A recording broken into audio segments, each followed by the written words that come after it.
Welcome, my name is Andrew. I'm one of the people behind the Alberta Craft Beer guidebook. And I want to talk a little bit more about this beer here, the Con from Bench Creek. It's not a complete beer review, but more talking about the story behind the brewery, behind the beer, how it came to be. First of all, I love the artwork. I want to peel off these labels and just frame them. They're really, really cool.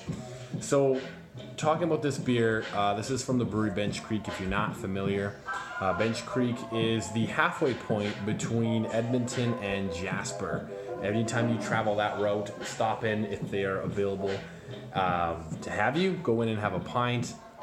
Grab some, get your growler filled, grab a little snack. In the summer, they got their patio, and it's fantastic. It's just outside of Edson, on the Cullinich estate, and it's a really cool spot to just relax and have a beer.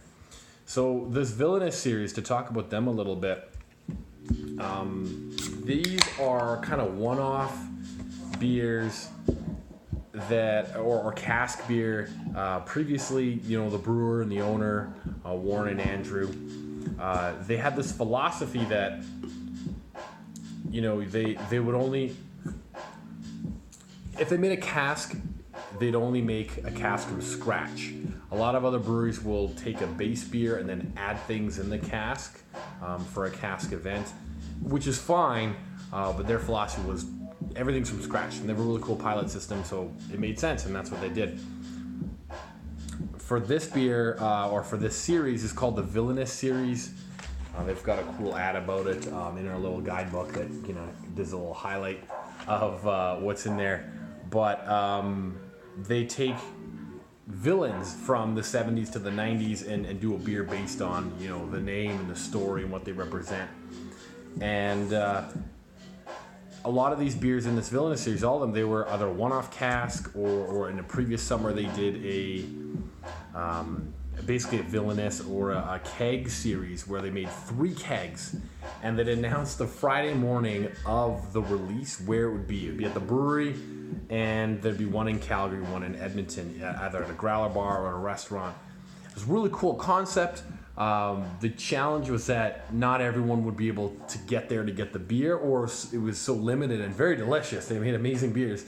I think I enjoyed 3 of the 10 that they put out. So, and the ones I had, I was like, make this into a beer, package it. No. But finally, unfortunately, I don't know if I bothered them enough or the crowd spoke for them, but they started packaging these beers and actually releasing them. So this one is the Con. It's a winter warmer. As you can see, it's nice and dark. They say SRM 20 on the can, but it seems a little darker. Mine might be a little colder. I recommend letting it warm up a little more.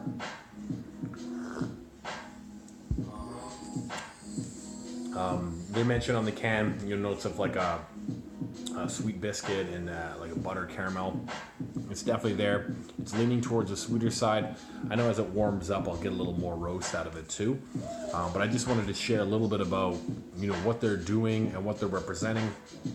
And if you haven't had the chance, like I said, go visit Bench Creek. They're just doing fantastic beers. They're one of the highest, rated breweries in the province. I'm a big fan of them, and they're making cool stuff and pushing boundaries. And the brewmaster Warren, who gets to explore a lot when he's doing these different types of beers in the smaller run. So I don't know if we'll ever see these beers again. This one came out a number of versions ago. I think 3 or 4 have come out since this beer specifically. But if you do find them anywhere, grab a 4-pack or grab a couple of single cans.